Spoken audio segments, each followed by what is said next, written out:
If you think that the colonial activities that poisoned the lives of the peoples of the African continent and took away their riches have ended, you are mistaken.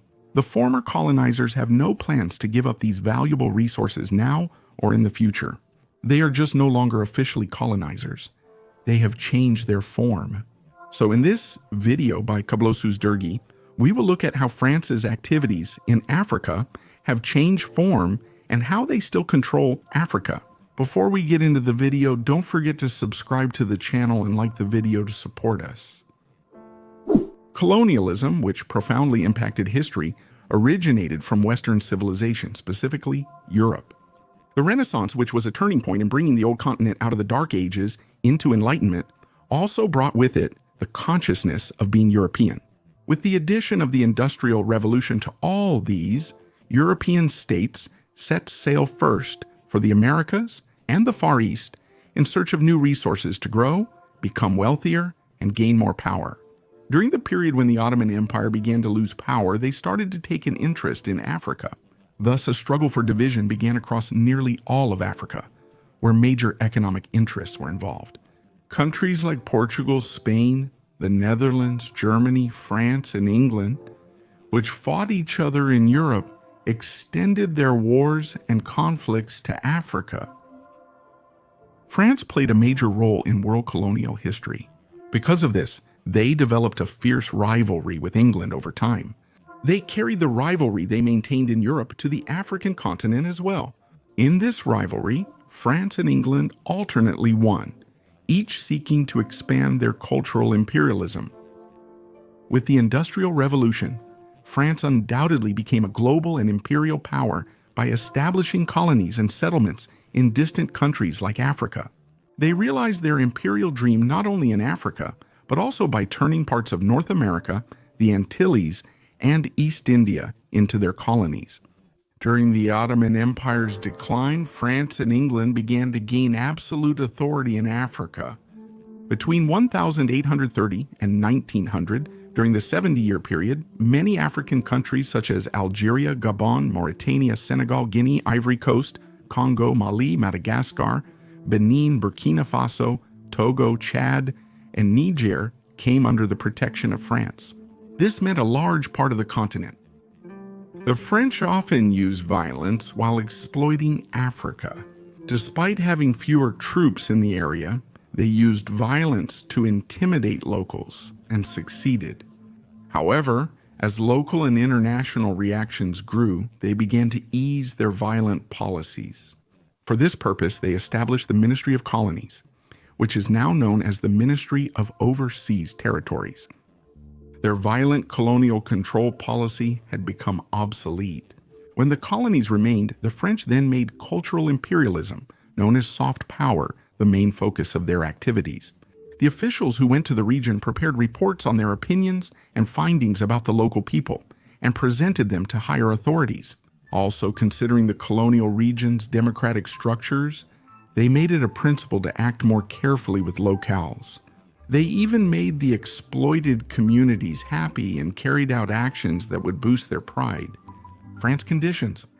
Though conditions changed, they continually updated their exploitation policies to create and benefit from new opportunities. Even with the declines in military and authoritative power, they still gained people to exploit for years through soft power. So, what kind of policies is France implementing today to control Africa? What India is to England, Africa is to France. It would be wrong to consider Africa only as the slave market of its time. At the same time, it provided economic development for France. It is also defined as a marketplace that provided economic development in a region with immense natural resources that contributed to the advancement of technology. The economy, labor force, and resources provided by Africa enabled France to develop rapidly and possess advancing technology. It's not hard to understand that France and other Western civilizations accelerated their colonial activities through advancements in weapons and technology. But what is a bit harder both to implement and to understand is how they became assimilated culturally. The French assimilated conquered societies to make their colonial efforts more effective and lasting. They aimed to dominate the languages, religions, and cultures of the societies they exploited through ongoing policies.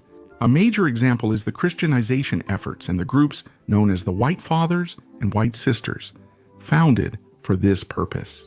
This organization began major missionary work in Africa. Let's explore our recent history to understand this better. It was one of the largest and most dominant states of the imperial era. The empire dominated regions from the Balkans and Africa to Mesopotamia, the Caucasus, Hejaz, and Anatolia. However, today, when we leave the borders of the Republic of Turkey, it is quite difficult to see cultural elements belonging to the Ottomans, especially outside the Balkans.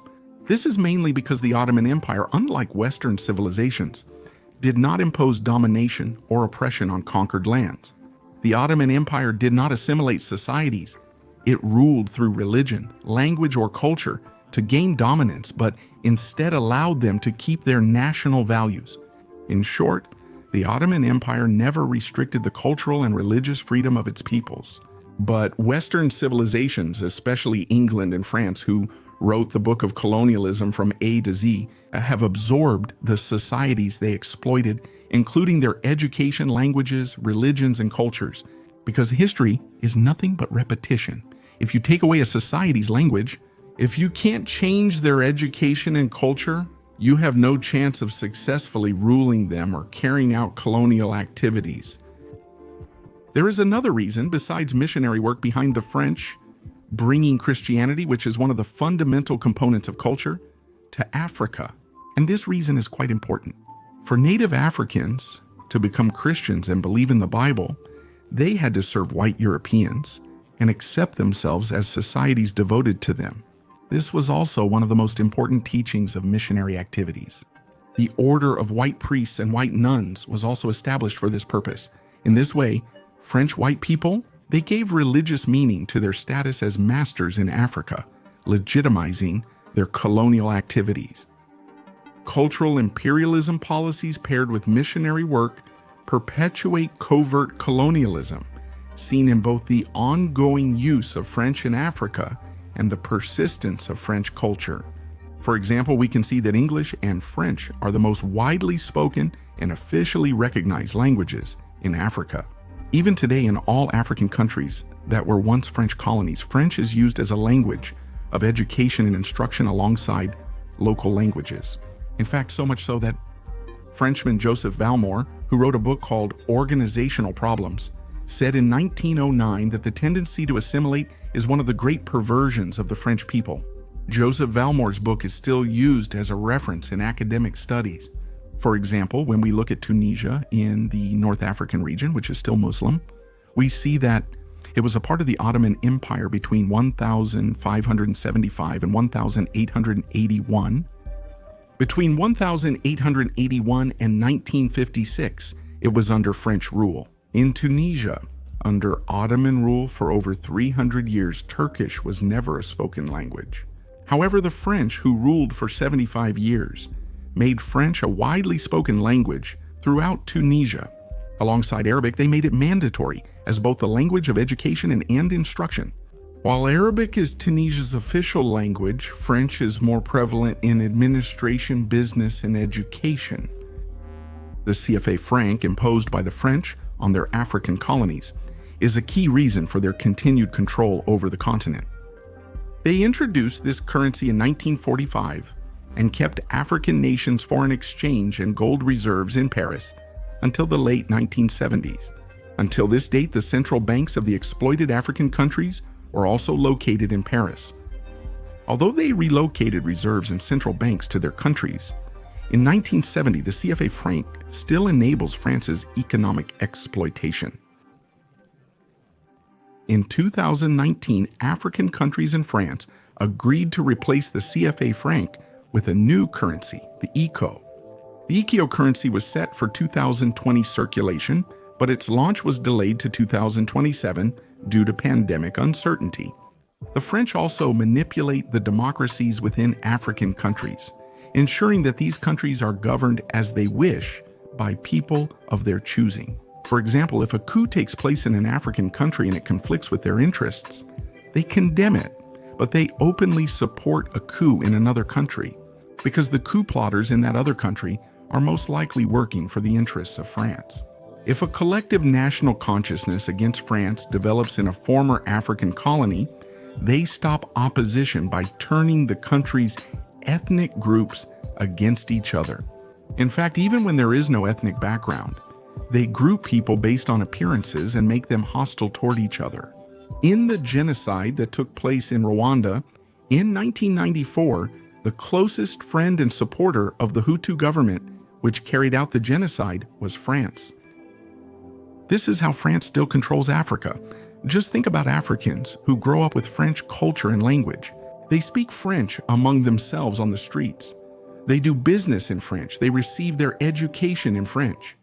These efforts have created strong sympathy for France in Africa, driven by admiration for French culture. Although France gradually withdrew from its colonies as a result of the independence movements that began in 1960, it still has a significant military presence in its African colonies.